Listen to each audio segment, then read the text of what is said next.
A flota artesanal recorre as medidas de presión para conseguir a flexibilización do regulamento de control imposto dende a Unión Europea. As confrarías estudan iniciar un paro de xeito inminente.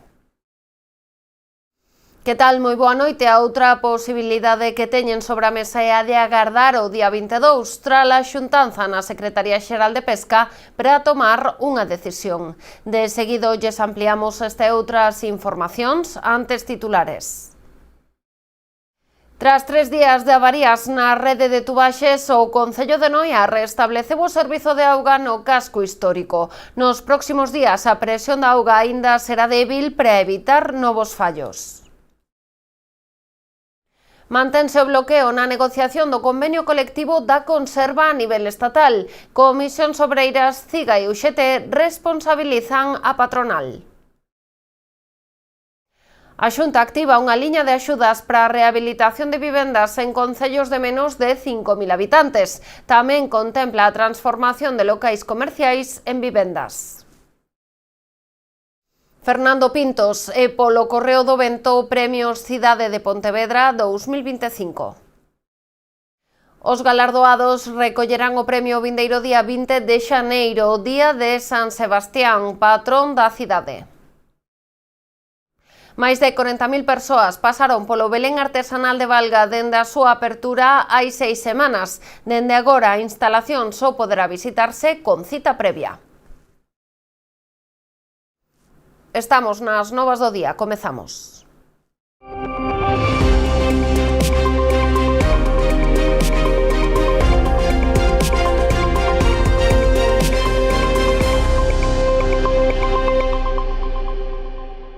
O amarre simbólico protagonizado onte pola flota de baixura en Cambados podería ser tan só a antesala do paro de toda a flota artesanal a nivel nacional. As confrarías decidirán se toman esta medida de xeito inminente ou agardan o día 22, cando están citadas a unha xuntanza na Secretaría Xeral de Pesca. Aínda que levan tempo advertindo das consecuencias do novo regulamento de control da pesca, a entrada en vigor da norma levou o sector a buscar medidas de presión para flexibilizar as obrigas que fan inviable seguir coa súa actividade. Tras a protesta centralizada onte no porto de Cambados, a maior parte das confrarías galegas tiñan previsto celebrar reunións para acordar un paro inminente que podería comezar xa o próximo luns ou ben retrasarse ata o día 22, cando os representantes da Federación Nacional serán recibidos pola Secretaría Xeral de Pesca. O que acordamos foi ter unha reunión, darenos unha reunión un pouco tarde ao Ministerio para o día 22, onde vamos a estar representados toda España con as súas comunidades e cos seus presidentes de federacións e todo. Entón, bueno, hasta aí, moi ben, na reunión que tivemos onte pola tarde, con toda España tamén, non sabemos aínda se vamos a facer a parada xa antes. A Federación Nacional vai mandar unha serie de consultas a todas as cofradías de España para que decidamos, pero, bueno, o que tiñamos acordado era parar toda a flota de España o día ese que estíamos negociando, non? Se ben son conscientes da dificultade de votar abaixo unha norma aprobada en Bruxelas, os representantes do sector agardan que se teñan en conta as súas demandas para flexibilizar algunhas das imposicións do regulamento que non teñan en conta a realidade da flota. Non entendemos ese afán de facer esas cousas. Imaginémonos no quilo cero, poñer un quilo cero que tomas un peixe variado, que tomas un lenguado, pesar ese lenguado no mar, co balance que hai, con mal tempo, ou ainda sin mal tempo, co barco móvese cunha báscula de precisión, nunca vai a coincidir co que vai a pesar en quilo. Estamos falando de que a partir de aí son un 20% de margen de error, en 500 gramos, os gramos son moi pouquiños, tanto por riba como por baixo de margen de error. Iso xa supondría unha sanción de 3.000 euros, tanto por riba como por baixo. É o mínimo. Entón, eso vemos que é un afán ou recaudatorio, non entendemos ese afán de control. Nos que dicimos é que, bueno, que se queren que poñan observadores, que poñan agentes nos muelles ao chegar, que nos miren todo o canto tenemos, ou que sea, pero as medidas que nos puxeron son imposibles de cumplir. Como un barco que ahora de 4 horas, unha previa, vai ao acabar de dar o último lance, que non sabes nin o que tes, nin o que pesastes, tes que avisar 4 horas antes de chegar a puerto. En este caso, ahora 2 horas e media, o que nos queren poñer son 2 horas e media, rebaixar de 4, pero si estamos a 10 minutos ou 15 minutos do puerto. Como é posible eso, Dios mío? É que non queren facernos caso do que lle estamos dicindo, explicando, con datos e con todo. É que non vemos como un barco do cerco vai a poder retransmitir o peso exacto das capturas, que hai días que non solamente llevan sardiña ou llevan cabala, que ven mesclado anchoa con sardiña ou sardiña con xurel, e hai que se veía que separar todo e pesalo antes de entrar no puerto. Eso é inviable totalmente, eso non se pode facer. Hai normativas que son imposibles de cumplir. De non conseguir esas modificacións, aseguran que a flota artesanal estará abocada á súa desaparición, posto que a norma que agora tan só aplica a embarcacións de máis de 12 metros de eslora será obrigatoria a partir de 2029 para aquelas de máis de 9. Restablecido o servizo de auga en todo o casco histórico de Noia despois de 3 días de avarías. Os servizos municipais traballaron arreo estes días para tratar de solucionar un problema provocado polas sucesivas roturas en varias tubaxes da rede xeral, todas elas de fibrocemento, con preto de 60 anos de antigüidade. Despois de 3 días intensos de traballo por parte das brigadas municipais, o Servizo Municipal de Auga quedou restablecido. Segundo explicou o propio alcalde Francisco Pérez, a avaría iniciouse na Rúa Comercio, afectando posteriormente o Malecón e a zona do Cantón, fronte á drogaría Luma. Neste momento está solucionado, pero con cautela porque aínda non temos dada toda a presión da agua que está en condicións habituais, pero bueno, o servicio está restablecido. E aquí o problema que nos encontramos é un problema que eu en moitísimas ocasións teño comentado, que é un problema que ten o Concello de Noia, que é un problema estrutural de deficiencias graves en programas de infraestructuras. Falamos de saneamento, falamos de suministro de auga, falamos de parques infantís e falamos de outra serie de bens patrimoniais e estruturas que non recibiron durante moito tempo un mantenimento ou unha sustitución como neste caso que se debe haber feito. O parecer a orixe do problema atópase no estado actual da rede xeral, con tubaxes na súa maior parte obsoletas, de fibrocemento, con preto de 60 anos de antigüidade. Nunca se había desencadenado 5 roturas consecutivas como nesta ocasión, porque nesta ocasión se provocaron 5 roturas consecutivas. Comezou cunha rotura na Rúa Carnicería, ao pechar a Rúa Carnicería rompeu nunha zona da Rúa Comercio, logo eso desencadenou unha rotura no Malecón, do Malecón desencadenou outra cuarta rotura na Rúa do Cantón, frente á droguería Luma, e cando xa estaba máis ou menos todo solucionado, no domingo pola mañá, ao mediodía, provocou a apertura do servicio de suministro unha quinta rotura por segunda vez na Rúa Comercio. Dende o Concello lamentan as molestias ocasionadas, agradecendo a comprensión dos veciños e comerciantes destas rúas afectadas. Agradezo moitísimo todo o esforzo de todo o persoal que traballou para solucionar o problema.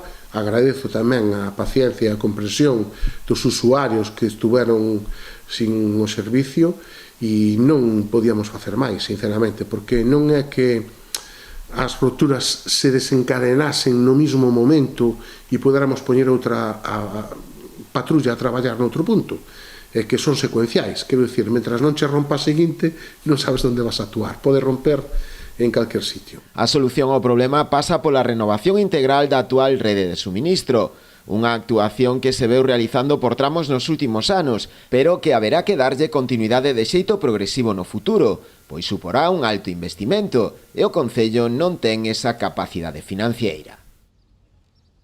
Non houbo acordo na última reunión para intentar desbloquear o convenio colectivo do sector conserveiro de produtos pesqueiros. O encontro celebrouse onte no Servizo Interconfederal de Mediación e Arbitraxe de Madrid, pero rematouse en que as partes achegaran posturas para regular as relacións laborais de 30.000 traballadores e 400 empresas en toda España.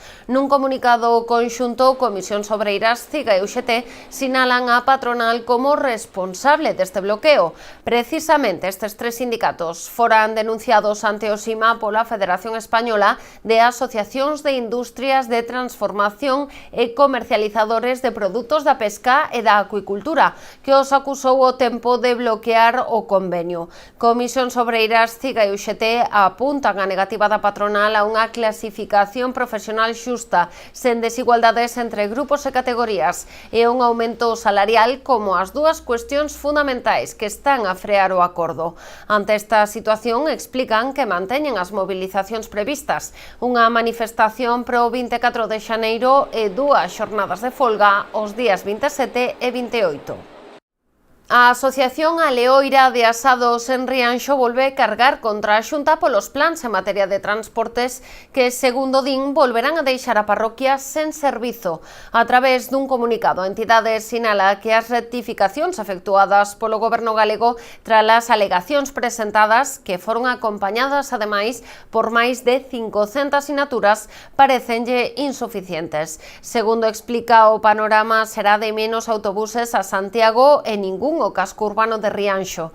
Ante esta situación, insisten en que continuarán coas súas reclamacións para garantir un servizo de calidade que se axuste ás necesidades reais dos veciños desta parroquia.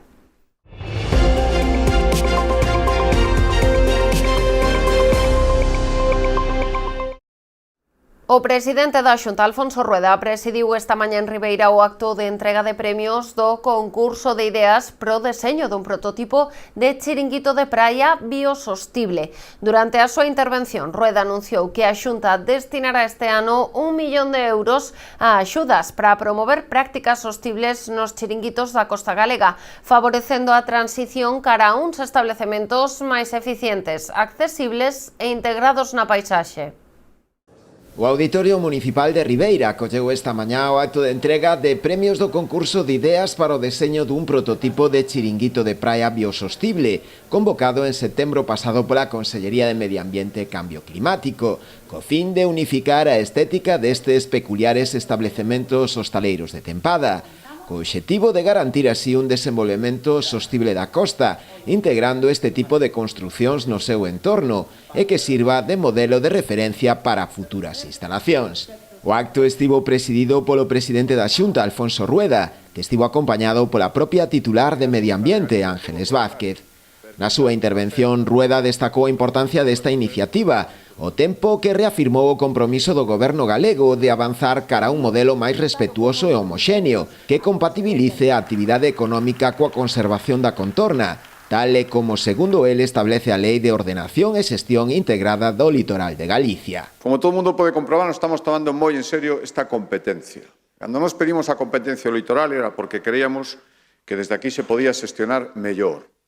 E preservar o noso litoral, e os galegos somos os primeiros interesados, non quere decir non tocalo en absoluto. Eso podía ser o sinxelo, pero ni siquiera sería valiente, volvo a hablar de valentía, ni sería eficaz. Toda a vida vivimos no noso litoral. Temos que vivir, en Galicia vivimos tamén pegados á costa e vivimos da costa e se pode facer. E estes exemplos de arquitectura hai moito tempo, as carpinterías de Ribeira, os furanchos, que hai tantísimos na zona da costa, non só, pero tamén na zona da costa, son exemplos de integración e de respeto, e, polo tanto, o que queríamos era decir que con respeto, con cariño, con tradición, tamén con modernidade, hai que seguir vivindo do litoral e no litoral, e non hai que ter nin posturas de todo vale, sería un enorme erro, e o exemplo dos chiringuitos, hai magníficas instalacións agora mesmo, en moitos sitios do noso litoral, e tamén hai cousas horribles, e, por lo tanto, tamén hai que decilo, e isto é a razón desta iniciativa. Das 16 propostas finalmente admitidas ao concurso, tan só 3 foron avaliadas polo xurado para seren incluídas na proposta final, sendo 3 os premios asignados. O primeiro premio de 12.000 euros foi para a proposta presentada por Emilio José Grande Caicedo e Santiago Ramos de Teresa, baixo o lema do mar ao furancho. Está previsto que a finais deste mes de xaneiro a Xunta saque unha nova liña de axudas por un importe de 1 millón de euros que ten como obxectivo facilitar que os propietarios destes chiringuitos que queiran renovar os seus negocios poidan adoptar os deseños galardoados. A contía da axuda poderá cubrir ata o 50% do proxecto subvencionable, cun investimento mínimo por solicitude de 1.500 euros e unha axuda máxima por proxecto de 10.000. No caso da adaptación integral aos prototipos de chiringuito biosostible do concurso de ideas, a axuda poderá chegar ata o 70% do investimento subvencionable, cunha contía máxima de 20.000. A Xunta de Galicia activa a nova liña de axudas para a rehabilitación de vivendas no rural. A conselleira de Vivenda foi encargada de dar conta desta convocatoria na visita que realizou o Concello de Moraña. As achegas van dirixidas a vivendas de concellos de menos de 5.000 habitantes e poden acadar os 30.000 euros. Rehabilitar unha vivenda, rematala ou ampliala ou transformar locais baleiros en vivendas son actuacións que se poden acoller á nova liña de axudas posta en marcha pola Xunta de Galicia. Iso si, estes inmobles teñen que estar en municipios de menos de 5.000 habitantes. Co obxectivo de, por un lado, asentar poboación no rural, pero tamén de incentivar a que a xente veña a vivir no rural, pois sabemos que son moitas as vivendas que topan baleiras porque os propietarios non queren facer fronte esos custos de reforma. Martínez Allegue deu conta destas achegas na visita que realizou a Moraña. Están dirixidas a propietarios ou usufrutuarios de vivendas ou locais, co requisito de que o inmoble rehabilitado debe destinarse a domicilio habitual e permanente, vendo o seu propietario ou en alugueiro, neste caso por un tempo mínimo de 5 anos. Non tiñamos ata agora esta liña de axudas para reformas específicas en concellos de menos de 5.000 habitantes. É certo que temos unha liña de axudas, tivemos unha liña de axudas ao Aveiro do Plan Estatal que xa rematou este ano, a pasado ano 25, para rehabilitación de residencial colectivo de edificios, por así decirlo. A conselleira explicou que a Xunta destina esta liña un orzamento bianual de 5 millóns de euros que poderán ser ampliados se o número de solicitudes excede esta contía. As axudas cubrirán ata o 75% das obras, cun importe máximo de 30.000 euros. 5 millóns de euros de convocatoria para que aqueles propietarios ou usufrutuarios que teñan unha vivenda nun concello de menos de 5.000 habitantes poidan beneficiarse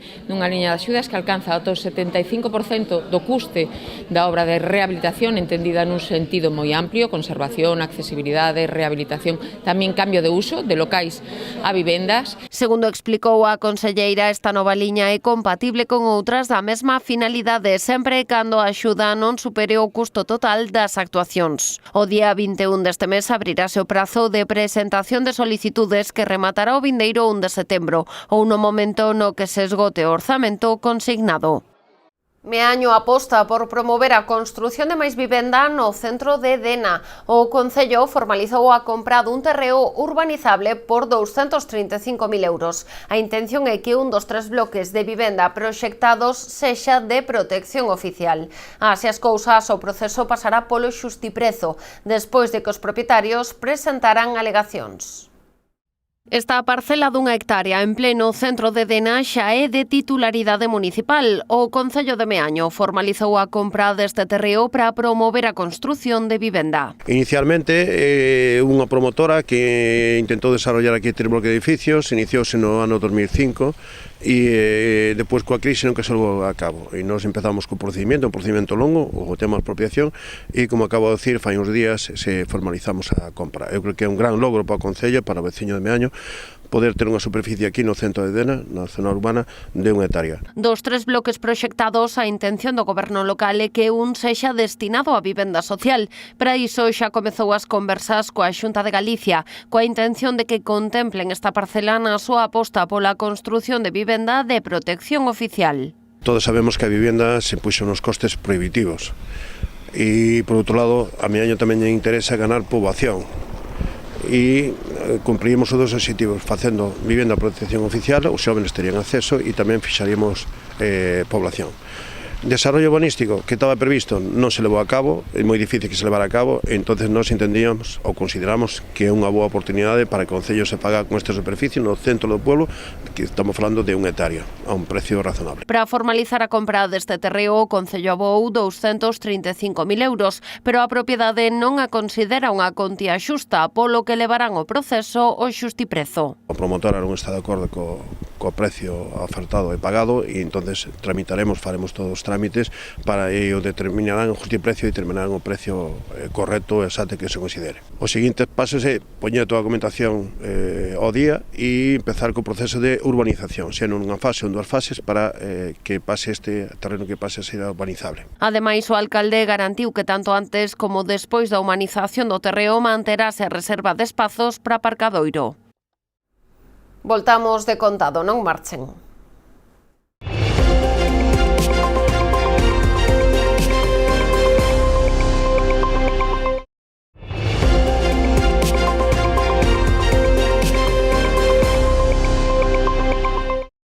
Deputación de Pontevedra e Concello de Portas colaborarán para executar a mellora da seguridade viaria da EP 8101 entre Portas e Romai. Esta mañá o presidente Luis López e o alcalde Ricardo Martínez asinaron un convenio de colaboración polo cal a Administración Provincial asumirá o 80% da intervención, que se sitúa nos 1,38 millóns de euros. Bueno, esta é unha actuación importante para o Concello, sobre todo porque vai mellorar a seguridade vial entre dous núcleos de población do Concello de Portas, como é Romai e Portas, que ao final son os núcleos de población máis grandes que ten o Concello.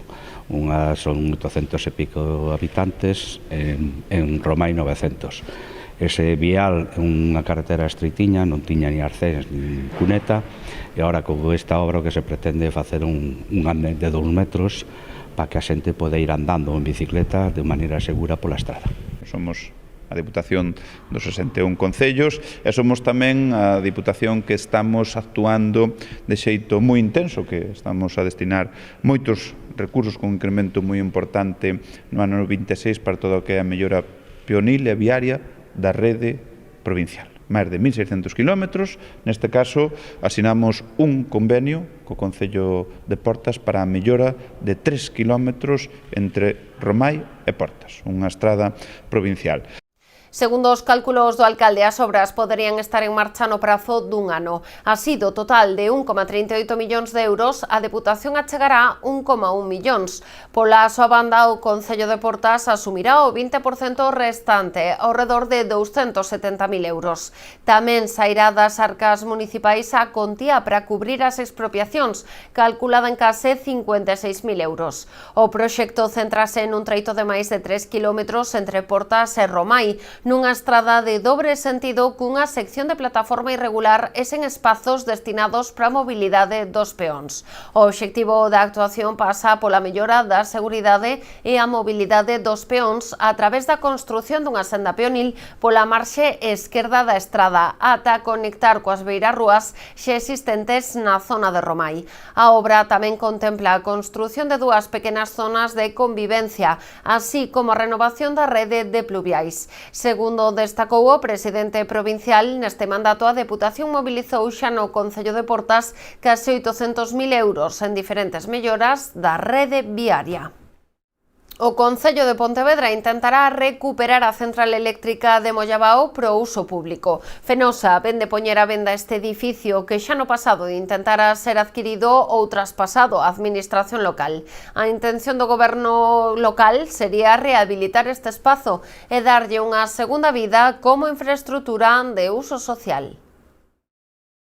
Si Fenosa está disposto a desfacerse del, digamos, se pode chegar a un acordo razoável, non? Que non sea unha extorsión para a administración pública, pois evidentemente pois vamos a xestionalo, non? Vamos a intentar xestionalo, non? Pois co fin que habrá que estudar que fin, non? Se realmente esa estrutura pois é reaproveitável, pois bueno, intentarase reaproveitar, ou non valorarase se é que pois facer o que se che. Pero, é un exemplo de arquitectura industrial. O edificio en cuestión preséntase como unha estrutura de arquitectura industrial que data aproximadamente do ano 1927 e conta cunha superficie duns 200 metros cadrados. Segundo sinalou Mosquera, Fenosa vende poñer a venda este espazo. Compre lembrar que no ano 2017 Gas Natural Fenosa chegara a expor a súa derriba debido á deterioración da construción, o que abrirá naquel intre un intenso debate sobre o seu valor histórico arquitectónico e tamén sentimental para a veciñanza de Mollabao.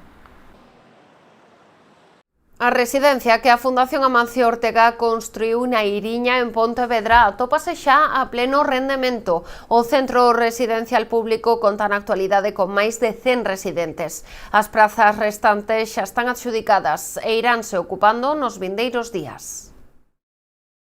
O primeiro usuario ingresou o día 1 de outubro, que foi Enrique Pereira, que acabamos de saludar, e dende esa fecha pois fomos incrementando a ocupación do centro paulatinamente, pouco a pouco e a buen ritmo, pero con las cosas bien hechas, que es lo principal.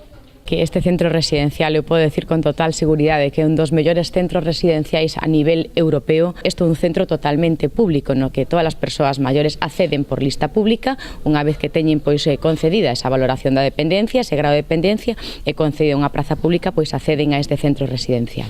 O centro conta cun total de 120 prazas públicas, das que actualmente están ocupadas 102. Segundo Fabiola García, o centro da Iriña supuxo un investimento de máis de 26 millóns de euros e está dotado das mellores instalacións. Ademais, fixo fincapé en que a posta en marcha da residencia permitiu a creación de máis dun 100 de postos de traballo directos no ámbito dos coidados. A Fundación Amancio Ortega construiu en toda Galicia 7 residencias deste tipo. Na actualidade están funcionando, ademais do pontevedrés, os centros de Santiago e Lugo. Os seguintes serán os da Coruña e Ferrol. Fernando Pintos e polo Correo do Vento gañadores do Premio Cidade de Pontevedra no 2025. Os dous galardoados foron escollidos por consenso e unanimidade polo xurado, integrado por representantes dos 3 grupos políticos da corporación, entidades veciñais, sectores sociais e medios de comunicación. Fernando Pintos, que exerceu como presidente da Comunidade de Montes de Salcedo ata o pasado ano, foi o escollido na categoría de persoa física. Deste xeito, o xurado busca recoñecer a súa figura como defensor dos dereitos do monte e da parroquia, que loitou contra as expropiacións de facto no monte comunal e que velou polo patrimonio histórico etnográfico e cultural de Salcedo. En canto galardoado na categoría de persoa xurídica, o escollido este ano foi o colectivo artístico polo Correo do Vento, pola súa excelencia artística e polo compromiso coa cultura galega e pontevedresa, centrando a súa produción no público infantil. Co Premio Cidade de Pontevedra recoñécese tamén o seu labor na defensa e recuperación da cultura e o patrimonio galego, nun momento especialmente emotivo pro colectivo, polo recente pasamento dun dos seus fundadores, Carlos Taboada. Os galardóns entregaránse o vindeiro martes día 20, coincidindo co Día de San Sebastián. Será na Casa Consistorial a 1 do mediodía. A Oficina Municipal de Información ao Consumidor de Boiro atendeu durante o pasado ano a 2.332 persoas. Ademais de proporcionar información e asesoramento aos consumidores, tramitáronse preto de 500 expedientes relacionados principalmente con servizos de electricidade, comunicacións e seguros. A mediación do servizo permitiu acadar 43 acordos satisfactorios, facilitando a recuperación económica de máis de 46.000 euros para as persoas reclamantes. A OMI, que está situada na Casa Consistorial e presta servizo de luns a venres en horario de 9 a 1:30 con cita previa. Tamén se pode contactar a través do enderezo consumo@boiro.org.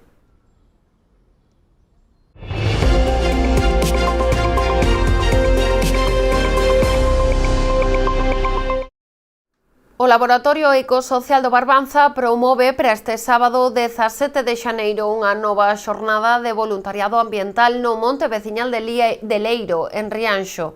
A actividade estará centrada na eliminación de especies invasoras e na mellora ecolóxica dos montes comunais. A actividade forma parte da programación vinculada á exposición do proxecto e está aberta á participación de toda a veciñanza que o desexe.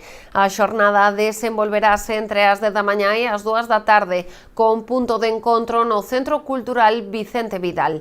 Pro seu desenvolvemento contase coa colaboración da Comunidade de Montes Veciñais en Mancomún de Leiro e da Plataforma pola Defensa do Monte. A organización corre a cargo da Fundación Montescola, entidade responsable das accións de voluntariado ambiental no marco do laboratorio. O remate da xornada ofrecerase un xantar ás persoas participantes. As inscricións poden realizarse tamén mañá mércores a través do correo info@montescola.org. Valga despediu a edición número 30 do seu Belén artesanal, na que foi, segundo a Asociación Amigos do Belén, a mellor da súa historia en todos os sentidos. Nas 6 semanas nas que estivo operativo pasaron polo local de campaña máis de 40.000 persoas para ver a montaxe. As xornadas de maior afluencia foron as da Ponte da Constitución, cunha media de visitantes por día de entre 2.000 e 3.000 persoas. Ademais, dende a asociación destacan as boas sensacións e opinións que esta edición espertou entre os espectadores. Explican que moitos coincidiron na vistosidade que dá a montaxe o uso de céspede artificial en lugar de musgo natural, un cambio que se introduciu hai uns anos por cuestións medioambientais. Ademais, Amigos do Belén explica o gratificante que foi para a asociación a emoción coa que reaccionaron algúns personaxes representados ou familiares e achegados. Exemplos como o da campioa do mundo de ximnasia Melania Rodríguez, que se achegou nos primeiros días da apertura a ver a súa figura, a viúva do falecido actor galego Xavier Deive ou os familiares de Super Piñeiro, que tamén pasaron por Valga. Para os que non tiveron ocasión de visitar o Belén durante este Nadal, aínda teñen oportunidade de facelo, xa que dende agora e ata o mes de setembro aínda se recibirán visitas en grupo solicitando a cita a través do teléfono 630 952 515. Ata aquí chegou a edición das novas do día deste martes 13 de xaneiro. A actualidade volve mañá a Canal Rías Baixas a partir das 9:30 da noite. Sexan felices.